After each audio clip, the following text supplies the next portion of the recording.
Hello, people. How you doing? I'm Lee Cole, and I'm here with my partner and good friend James Proctor. James, how you doing today?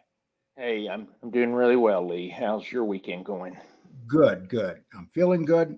And so, people, just so you do know, the wrestling channel is kind of blowing up right now. So, if you want to go over there and look at the stuff that we've been putting up, it's quite a bit of stuff.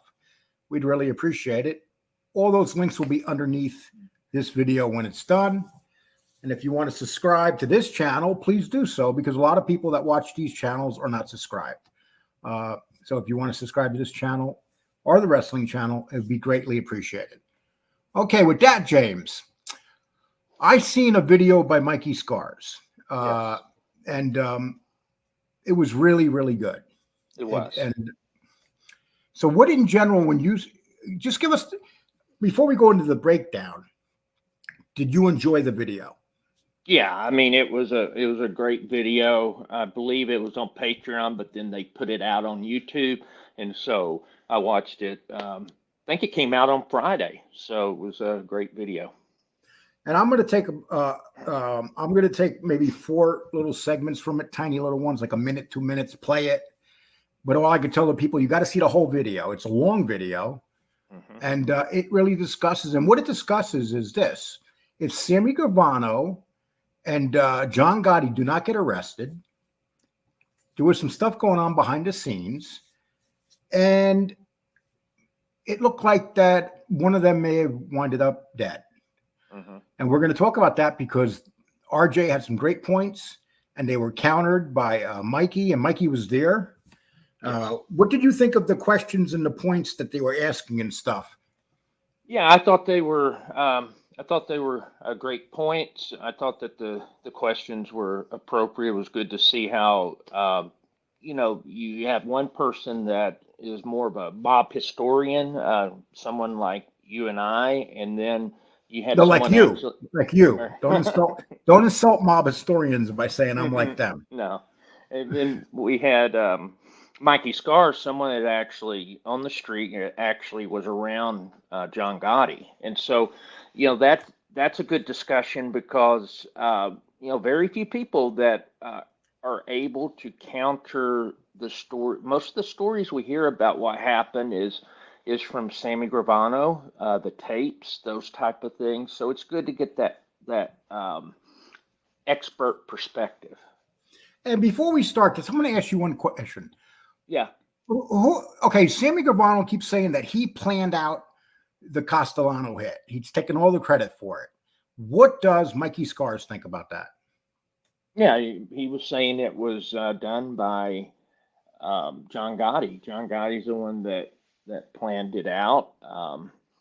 Sammy wasn't actually recruited till later.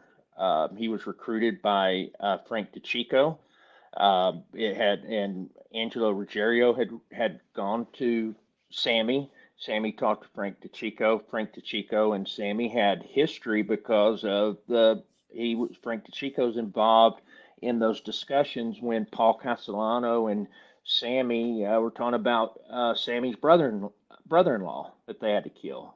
Based on the perspective of Sammy and Underboss. But yeah, I mean, it was more John Gotti, and then the one that really got everyone pulled together was Frank DeChico. Okay, and that's very interesting. I'm gonna start with this first little clip here. Yeah. Opening up, one question I would ask you is to kill Sammy. How do you even do it? Because the guy was at tallies every day.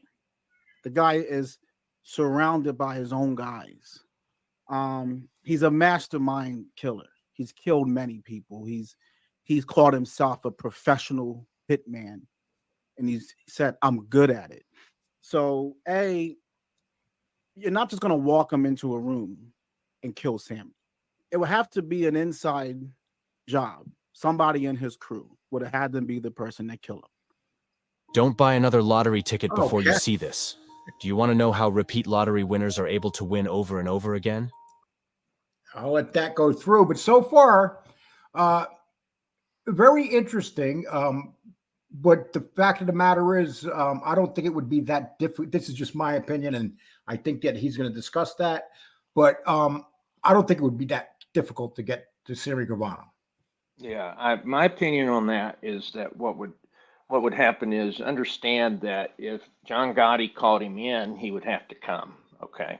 Also, John Gotti had a group of people that were with him, even in, I know by 1990 when all this was going down that, Gene was in jail, Yeah, we'll get to Khaleesi, that part. I just all want to get. that.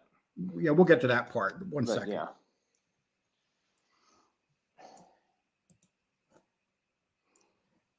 Prior killing against Sammy at that time, a guy who was so respected, so tapped in, close with all the families, close with all the captains. So you tell me. I guess you threw out different scenarios with being close to other captains. That's a whole other subject. And if anybody really believes he was that close to the captains, which that's a whole debunk on my part for Sammy's closest to captains because they're complaining. Well, let's get back to the setup of the hit. Let's just take that little specific. He's very easy to kill. He gets called to him. John says, we're going to meet. 3 of us are going to meet at such and such place. Sammy shows up. He walks in. Don't forget, Sammy don't hear these tapes. He shows up. He's got to show up at meetings. Okay, so that first question I think is pretty much answered there. Sammy's called in. He needs to go in. Well, and it's not like he was at tallies every day then.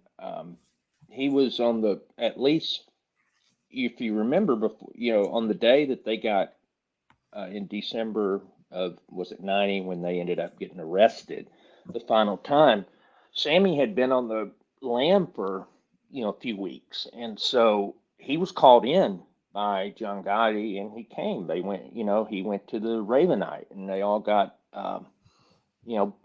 busted. So yeah, I mean, I totally agree with what. So that's a very good point, Jake. That's a very good point that you just made.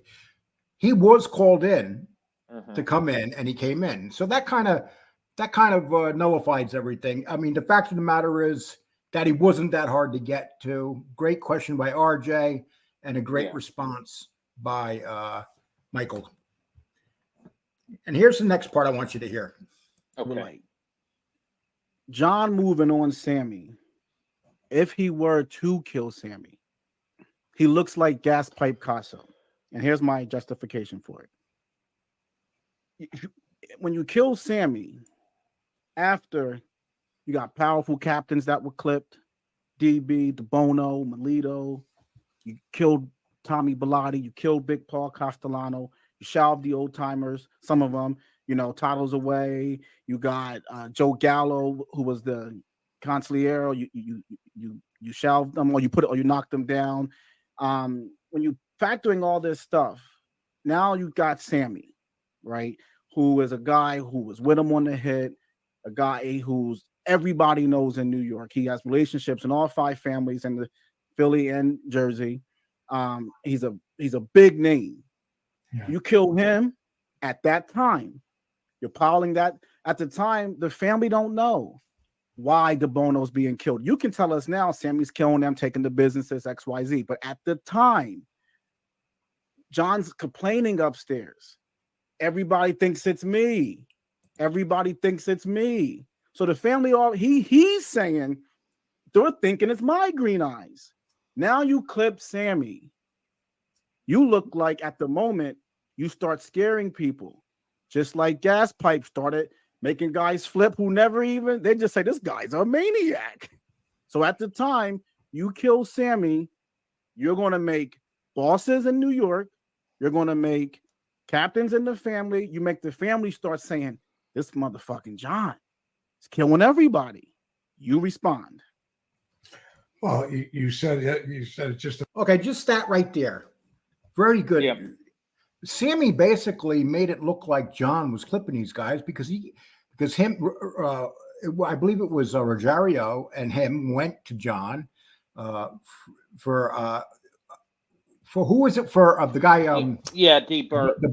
So you had DB, which was Di Bernardo, and so right. you had, and it was I've heard a couple of stories, but I know Ruggiero had spoken with, John was in prison. Gotti was in prison at the time. So, everything was having to go through messengers. But yeah, I mean, that's what happened and was supposedly given permission.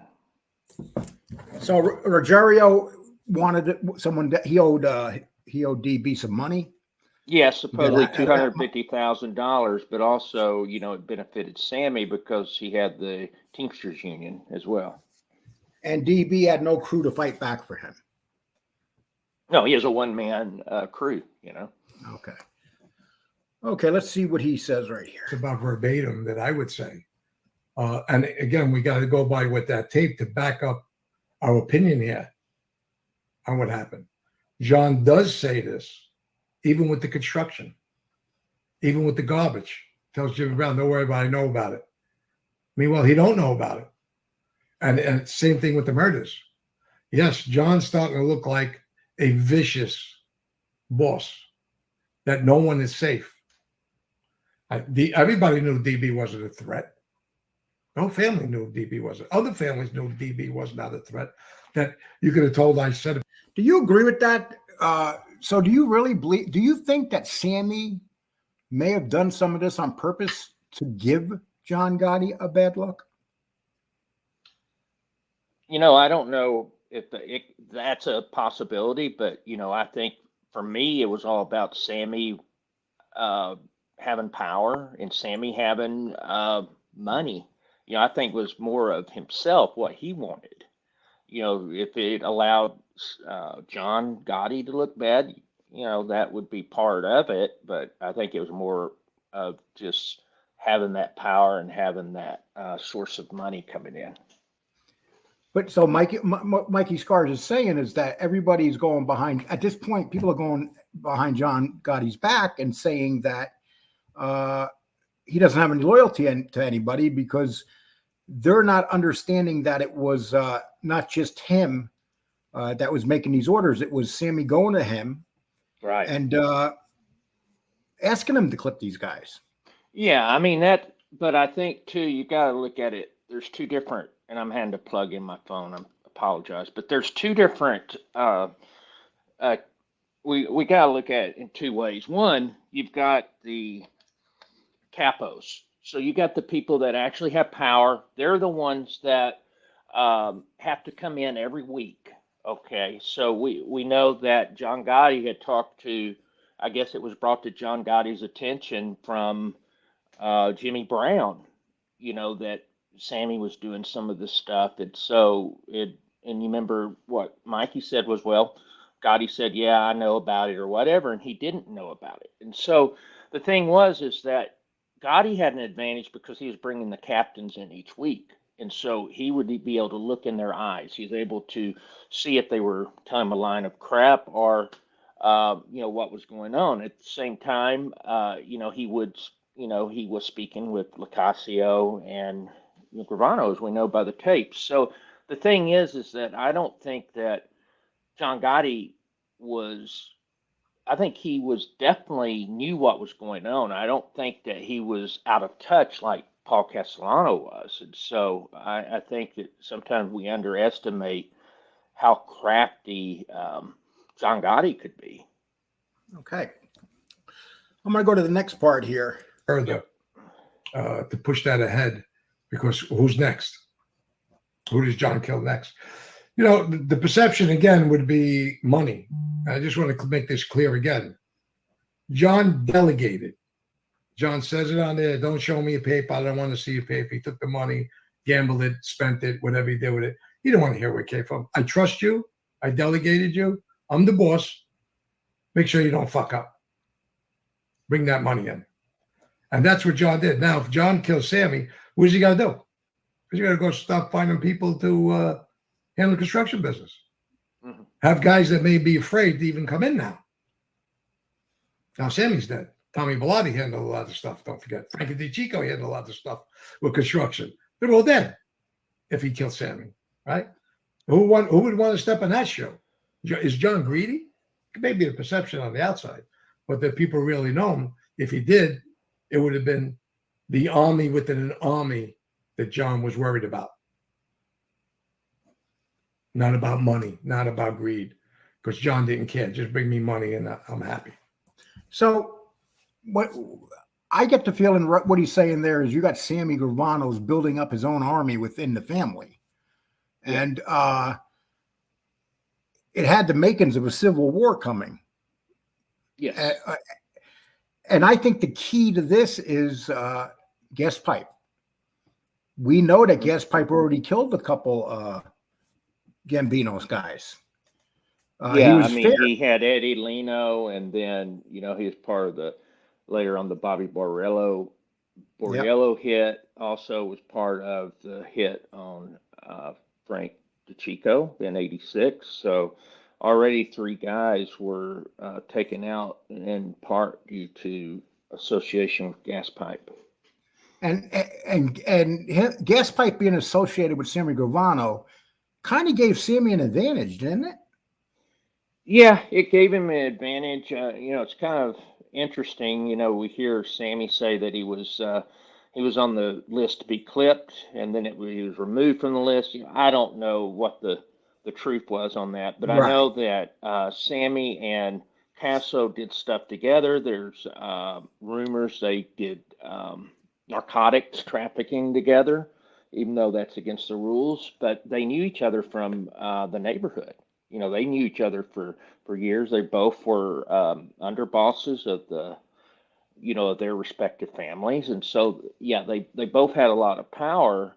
But, you know, the thing is that you really have to look at it, you know, how would Sammy be able to take over the family, right? I mean, I'm not sure that, you know, people were afraid of Sammy. They knew that he was taking people out all the time. I mean, you hear that. I mean, I don't know if I mean, I'm sure they thought that John Gotti was part of it too.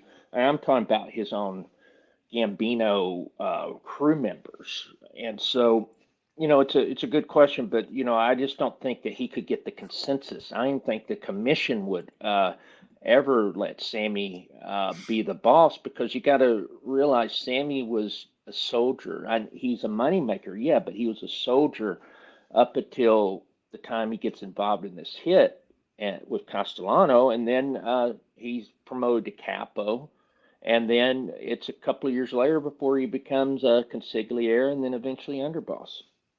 Now, if John Gotti takes out Sammy Gravano, one of the biggest problems that John Gotti would have is Sammy Gravano's running these unions. He is, yeah.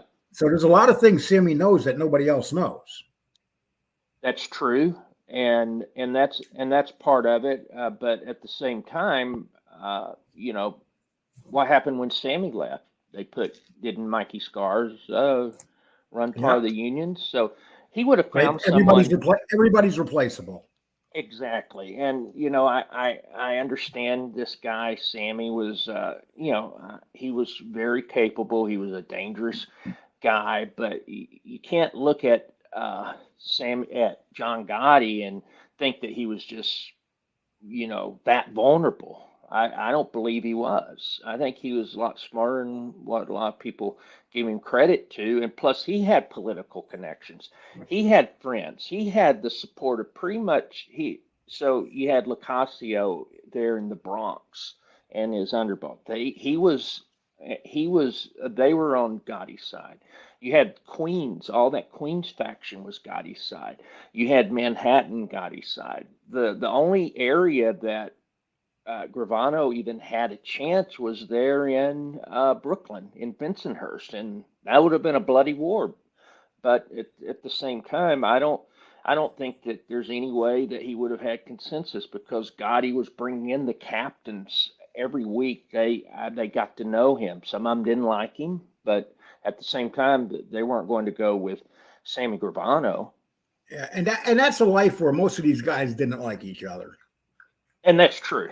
I mean, they didn't. You know, they didn't. Most of these guys were all conniving, always thinking about themselves. That's what they were. They were gangsters.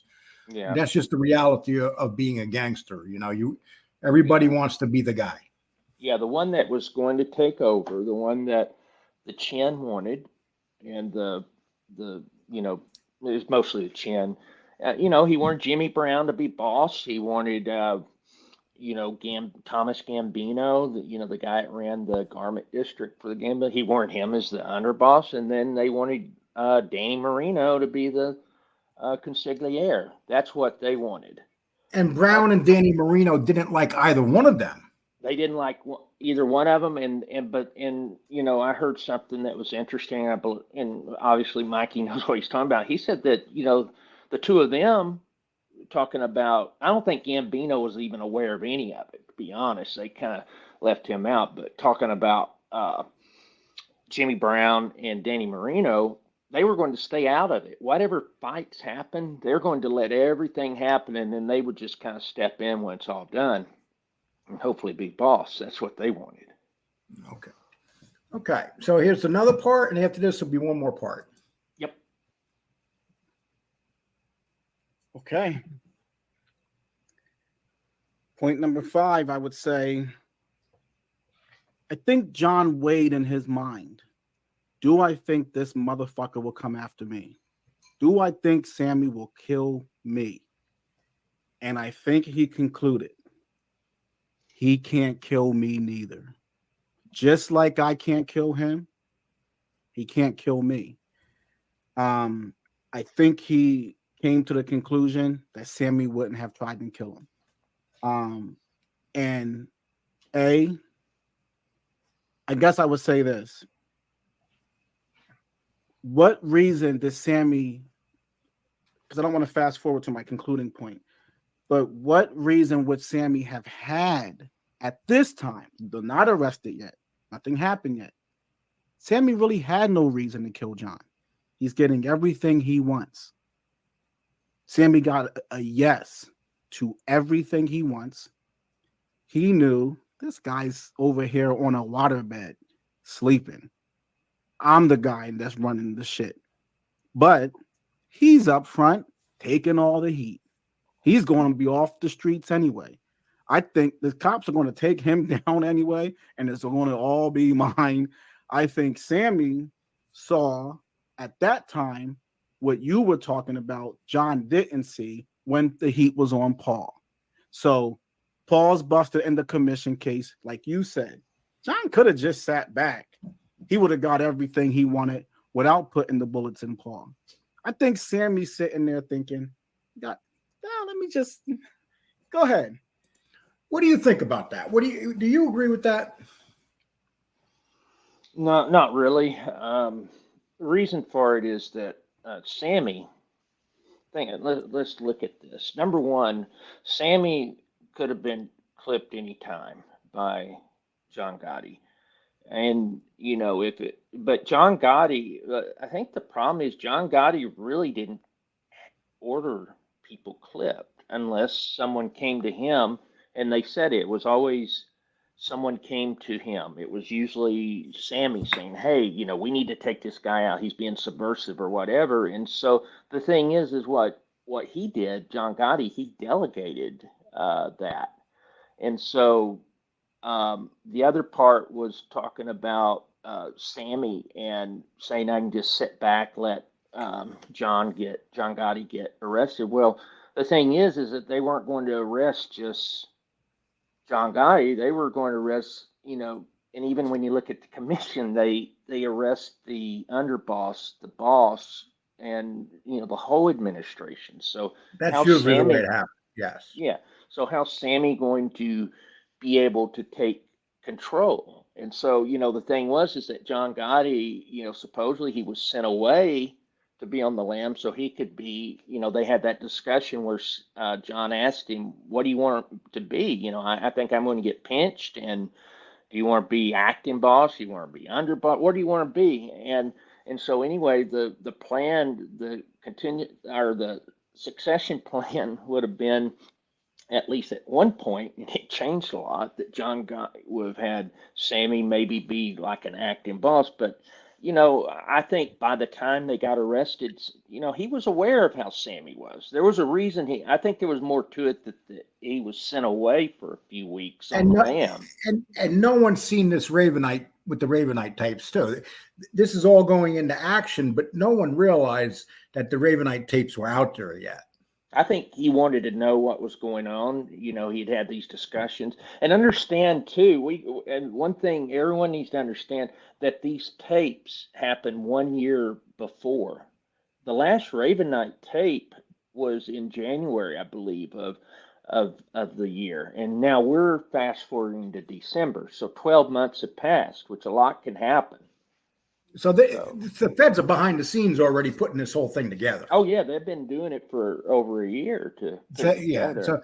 So they know John Gotti had the feeling he was about to go down, and Angel Gotti said that.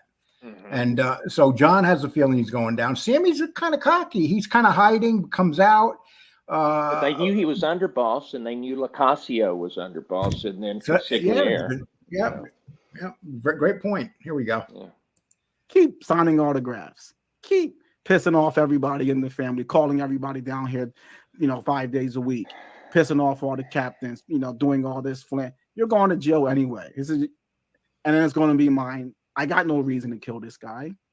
I got everything I want. I don't see a reason. Okay, let me ask you a question. Do you He's feel not signing autographs? I don't. Yeah, I always hear that. This is the thing. Do you feel like RJ is kind of being biased here? That's a good question. Biased? Is he being? Well, he's being He opinionated. seems more pro Gravano than Gotti. That's what I'm trying to say.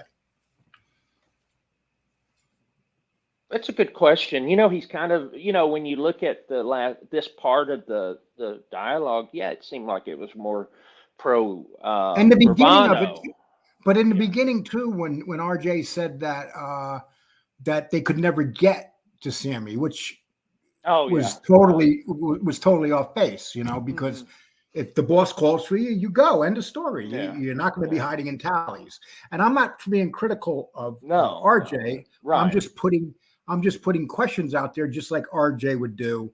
And these are just my I agree. I think he's I think the point that RJ's making is that Sammy is definitely was powerful, that he was someone that could take control of that family.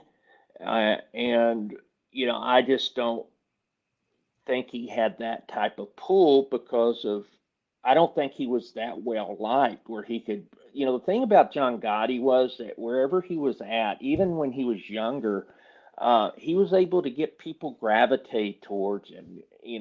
All these crew and people liked him. I know some didn't, but the people that were close to him, they liked him, and he liked to be around these other gangsters.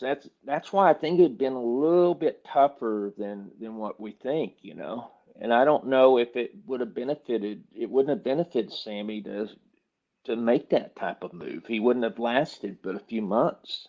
Right. Yeah, because he wouldn't have lasted. He would have, and I think that this is. Well, let me play some more of this. But I'm pretty sure this is what was said too by Mikey. Sammy would have had to kill John, and I think John, in a way, concluded that in his own head.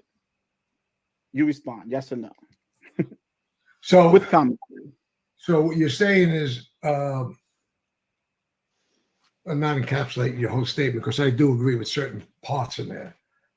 But John Gotti's going to have peace through appeasing Sammy Gravano. My turn.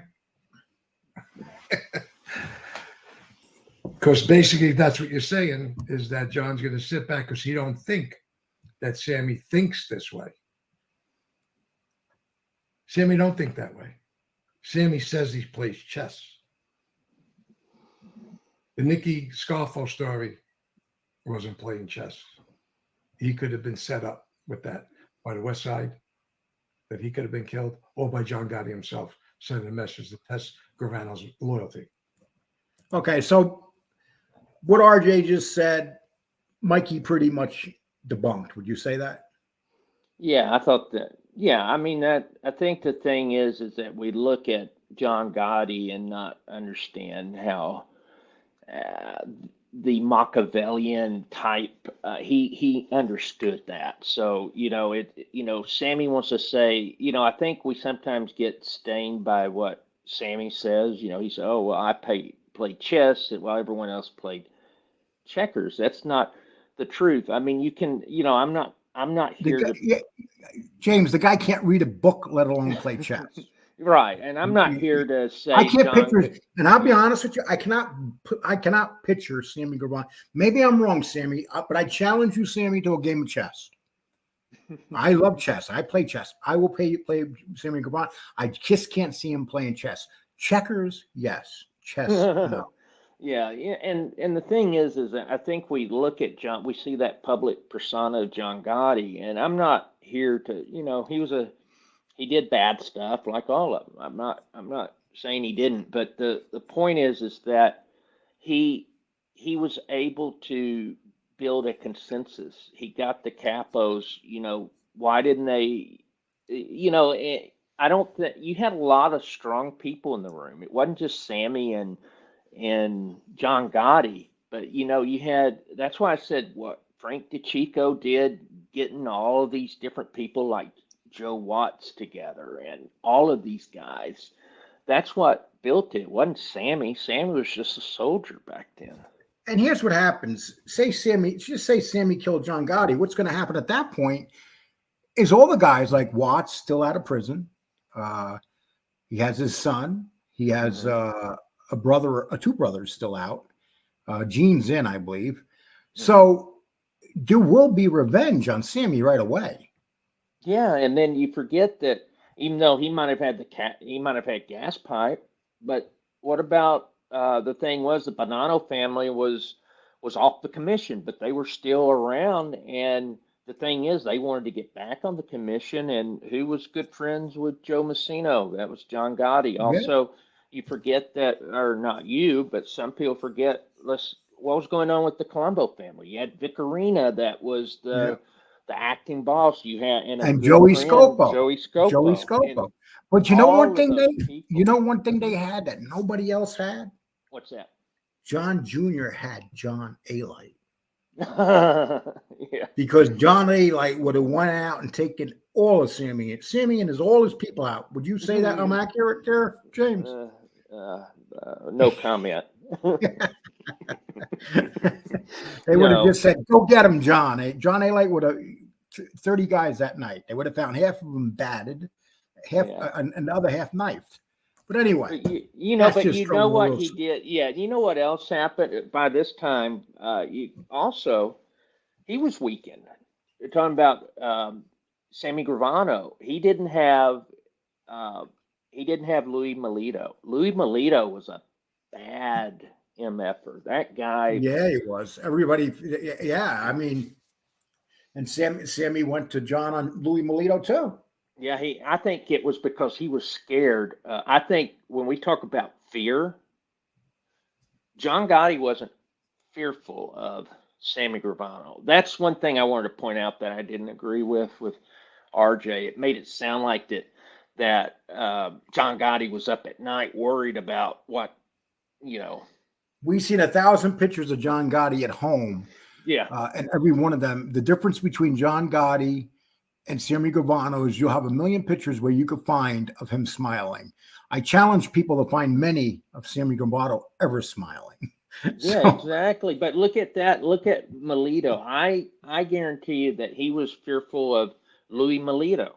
Talking about Sammy Gravano was fearful of Louis Melito, and he realized I got to take him out before he takes me. And then the second thing is that Joseph Peruta, he was the Luca Brasi for. Yeah, he was a killing machine. He's a killing machine, only an associate, but these guys that he had that were gangsters were. So what is he left with? Huck? You're going to send Huck out to get John Gotti? I don't think so. Well, Huck had a hard time finding him. He might have a hard time finding the Raven Knight. Yeah, okay. Exactly. But the thing is, and then you look at Saturdays, look at John Gotti. The people, you knew that you were in the inner circle of John Gotti when you got invited to go to the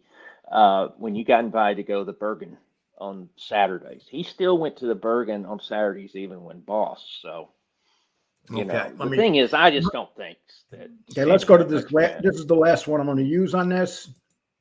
That trust is out the window with these conversations. You don't trust Sammy no more. He's working on what you said. He's testing Frankie to see where he lies on this, where he stands. I agree with you there, but he no longer trusts Sammy. And the way he's laying this case out, no, he's really thinking about banging Sammy. No question in my mind. Okay, so you people, just so you know, we have permission to use small parts of their videos, and thank you, RJ, and thank you, Mikey. And that video, it was one of the finest videos I've seen them do, because it was RJ presenting it from what this is how I felt. RJ presenting it from the Gravano side, and it was being presented from the John Gotti side from Mikey Scars. Did you get that feeling out of the video? Yeah. I mean, I thought so. I thought it was very, very well done, very balanced, you know, between the two sides, and it was a good debate. And so I thought that was good. And, it was definitely, folks, you should watch the full video. I think it's like 52 minutes or whatever. It's a long video, but if you're into that, I think you'd really enjoy it. Yeah, I'm not really into long videos, but I love long videos if they're very well done. I learned a lot through that video that I did not know. And that's one thing I love doing in the mob genre is how much stuff we learn. But in that video, I learned so much stuff. Yeah. And damn good guy, Mikey Scars, RJ, great video. I recommend it for anybody. Yeah. And with that, what we just seen, what's your final statement on that in general? You know what makes me think about is maybe the reason that when Sammy Gravano was out on the lam for 2 or 3 weeks, that was because John Gotti told him to do it, and he went down to, I guess, maybe Florida. Can't remember if he's in the Poconos or Florida, but he was gone for a few weeks. Then he was called back, and maybe he was called back. They were going to clip him. I don't know. It makes you think. Maybe there was a reason, but I don't see John Gotti being vulnerable like that. He would have, No. The man, since he's been a little kid, had a group of people around him that he was always the boss of. Yeah. Even when he was not a capo, he was giving commands to capos. So that says a lot. So I find that hard to believe. But you know something? Sammy was no joke. That's the reality of it. He was no joke at all. The man was a serious dude. He was no joke in the street. And I think that's why RJ presented it from the Sammy Gravano side. Sure. It was good. And that's what made it. Show. Yeah. Because you know that Mikey liked John Sr. So so I think the way they did that was very good. Yeah, very good. Very good. Okay, people. And like I just said, please sub to this channel if you have not subbed. If you want to donate, feel free and send something into our Cash App. If you don't, no problem. Also, let me pull up a couple other things here, people. Okay, you can also go to join Angel Gotti at My Father's Daughter on Patreon. That link will also be below here. But most of, and this is very big now today because we're going kind of viral here. Very, very viral. We just did a bunch of videos that have a lot of views, and it's the wrestling channel that will be underneath here. Please go over there. We'll be doing some lives over there. I know people will say, Lee, James, you don't do no live. So you know what? We're going to do some wrestling lives. Different type of crowd. A lot of you guys are over there, but there's also a lot of wrestling crowd that's over there on that channel now. Right. But anyway, thank you so much. And James, anything else to say before we leave? Nothing at all. Hope everyone has a great week. Okay, everybody, you take care, and we'll see you soon.